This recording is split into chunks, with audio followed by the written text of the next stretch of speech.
Bueno, estamos hablando de asuntos de seguridad. Está con nosotros Ernesto López Portillo, coordinador del programa de seguridad ciudadana de la Universidad Iberoamericana. Saludos a la Universidad Iberoamericana.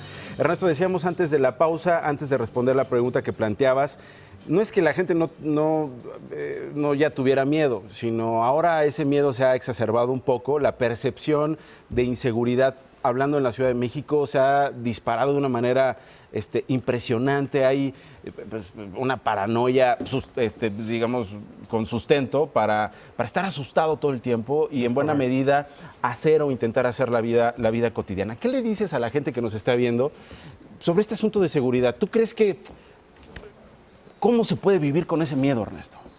Bueno, hemos aprendido a vivir con el miedo y no hemos aprendido... Eso ha sido malo, perdón que te interrumpa. Por supuesto. Pero hemos dicho, no, pues aguantamos, pues ni modo, que de otro ojalá y no nos toque. Estás hablando de que casi el 90% de las mujeres adultas tienen temor en donde viven en el país.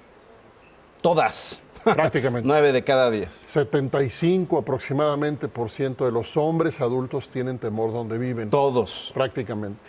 Entonces, hemos aprendido a vivir con miedo, sí. Lo que no hemos aprendido a hacer es a organizar una exigencia mucho más fuerte con la autoridad para que responda. Somos una sociedad que no reacciona ante los eventos más graves, sino de manera muy coyuntural, como ahorita lo de Arts, pero luego se nos olvida y seguimos en lo nuestro. Sí, pasas el Facebook y ya dices, bueno, le das like, ay no. O prefieres no enterarte, Ernesto. Es correcto. Prefieres no enterarte y eso en buena medida le beneficia a los tomadores de decisiones porque no hay un costo político, no hay un costo legal, porque no hay nadie que le exija algo que no conoce, sí. ¿no? Porque pues, las noticias las pasas y dices, no me quiero amargar, no quiero saber. Pero detrás de eso, Mauricio Mechulam, profesor de la Ibero, publicó un texto que habla de un post-trauma colectivo. Fíjate esto.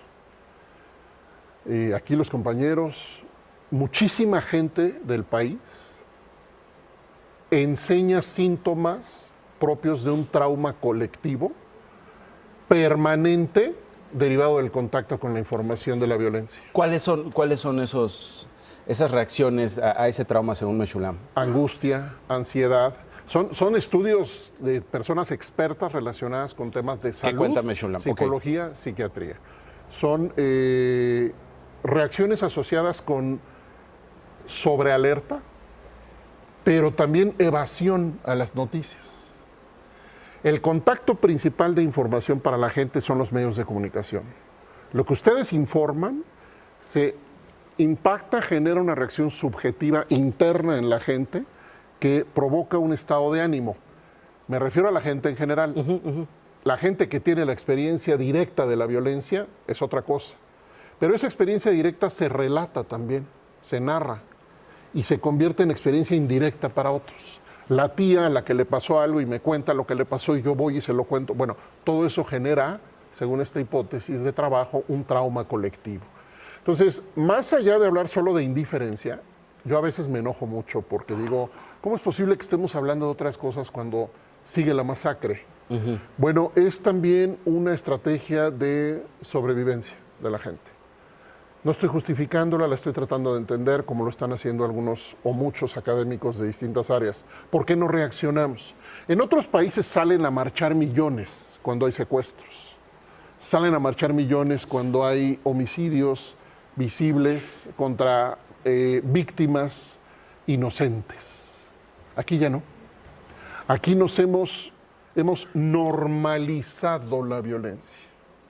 Y eso es una de las peores noticias, porque la autoridad no va a hacer las cosas diferente si la sociedad no exige que las cosas se hagan diferente. A ver, sobre este asunto de las noticias y para llegar a lo del INEGI, pues ¿qué sería del periodismo sin los datos? Y pues ¿qué sería de la investigación? Y de la investigación. Y también en buena medida, ¿qué sería de un buen gobierno si no hay transparencia y rendición de cuentas sobre esas crisis?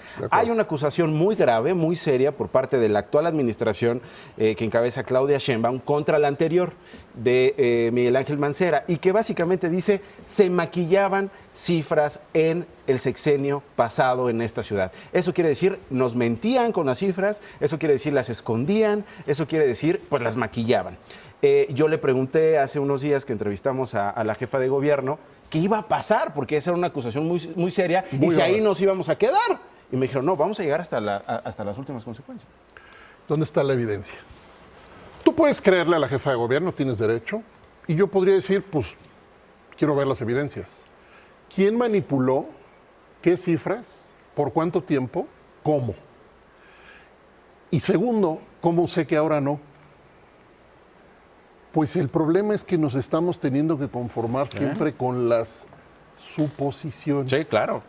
Y esto es porque... Y con la politiquería. Que eso, bueno, en realidad somos presa de un manejo político del sistema penal, y cuando nos enseñan que no es así ya, sí, claro, pues lo vamos a celebrar. Claro. Pero lo que nos tienen que enseñar son investigaciones. ¿Dónde está? Ágiles, profesionales, transparentes, con resultados eficaces. Claro.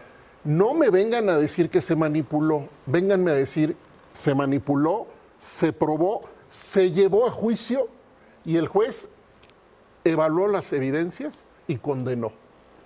Enséñame el proceso. Le preguntaba a un periodista alemán la semana pasada, cuando tú estás investigando tráfico de armas en Alemania, ¿cuáles son tus documentos para saber qué está pasando? Me voy a las investigaciones, me voy a los expedientes. O sea, está bien leer investigaciones periodísticas, todo eso importa, pero ¿cuál es la versión oficial de los hechos? Son las investigaciones.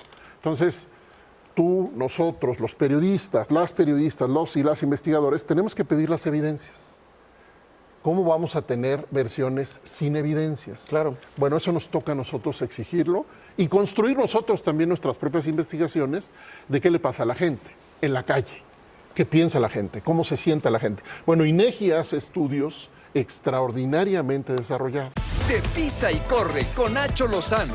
Lunes a viernes, 8 a.m. Participa en Imagen Televisión.